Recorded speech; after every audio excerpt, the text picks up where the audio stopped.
Hey guys, I don't know about you, but when I look at this bike, I feel like jumping on it and going for a ride, even though it's so late in the season. So why don't we take a close look at this 2021 Commencal HT. This is my custom build. I built mine with 29er wheels, and in this configuration it's very close to what Commencal Canada calls 2021 Meta HT race. This color is matte graphite and it looks really nicely.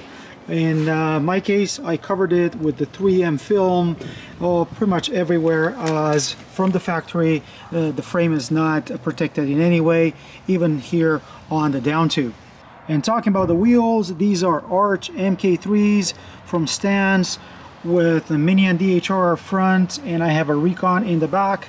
The hubs that I have here are Hope 4, so made by the Brits for the muddy or nasty outdoor conditions. I plan to ride this in all seasons, so why not? That takes me to the fork, which is a Pike Select Plus. This is a 2020 model that comes with all the goodies like Charger 2.1, the nice plush oil inside, and also the new Debonair. So a lot to like about this. I'm going to do an in-depth video about the fork. Geometry of the bike is pretty aggressive. I have 65 degrees head tube angle and 74 degrees seat tube angle. Now this head tube, it's fairly long for a medium frame. This is 120 millimeters, and I've used the Cane Creek 40 for my headset because I've had only good experiences with it.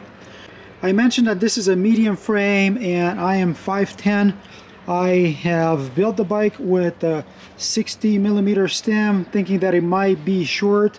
That's because if you look at the reach of this bike, so bottom bracket to the head tube, that's only 420. However, in the sag position with about 25% sag, that's gonna end up being 435, 440. So it's not too short. But again, I built this with a 60 millimeter stem, thinking that the bike is gonna be short. I'm gonna have to replace this with a 50 because right now I think I'm a bit too stretched. That's because I'm using this with the Race Face Next, so carbon bars that are 785 millimeters uncut, and with that large wingspan, I'm even closer to the bars than otherwise. Lock-on grips, and if you look at the brakes, these are the 4-piston caliper Diors that I've reviewed on my channel not too long ago. I coupled those with a full Shimano drivetrain, an SLX shifter that is iSpec EV, and if you look here, this is a Shimano dropper remote as well, which I got to like quite a bit as of late. You can see the beautiful frame in more details in the video that I've done about that a couple months ago.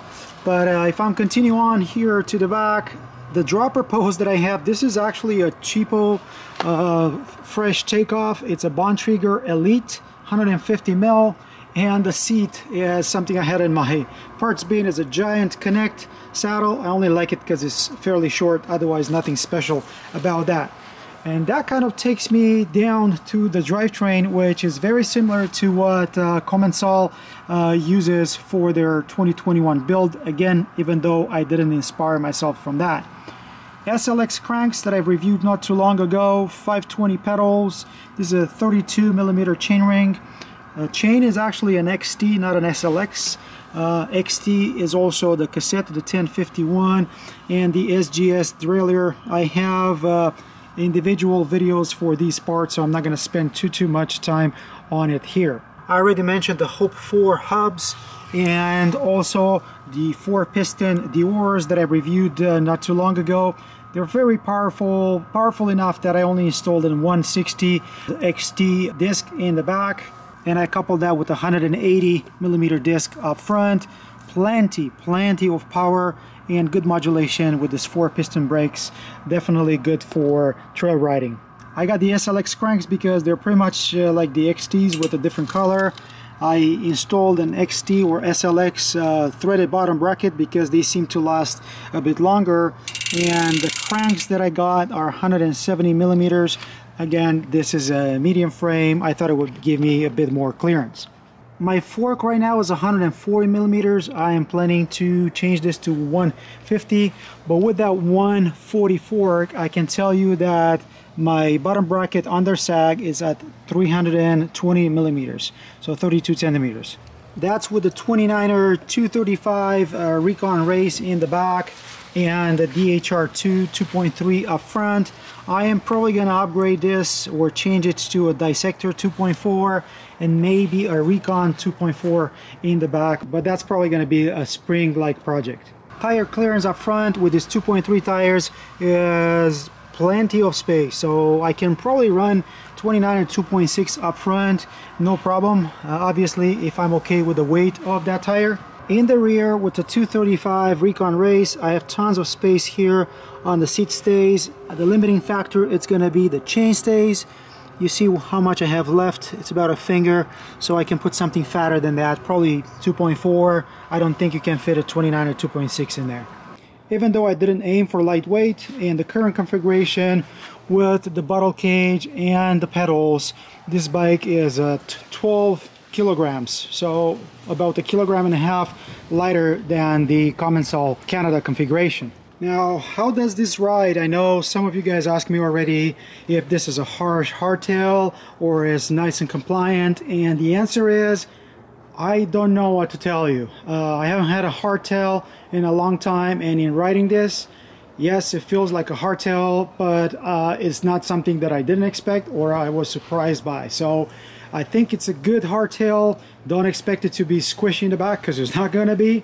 And the funny thing is, I didn't even plan to run this as a 29er to start with.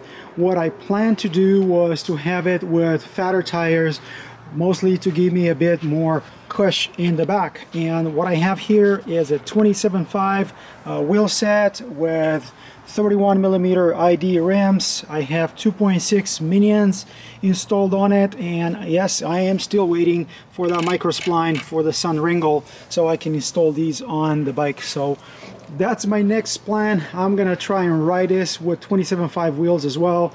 Hope I'm gonna be able to put in a couple more rides before winter really takes place here.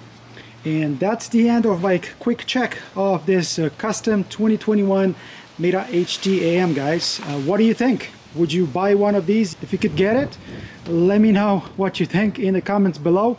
Also hope you found this useful, and if you did, don't forget to like, subscribe, keep an eye on social media, and until next time, hope to see you guys on the trails. Cheers, guys. Cheers.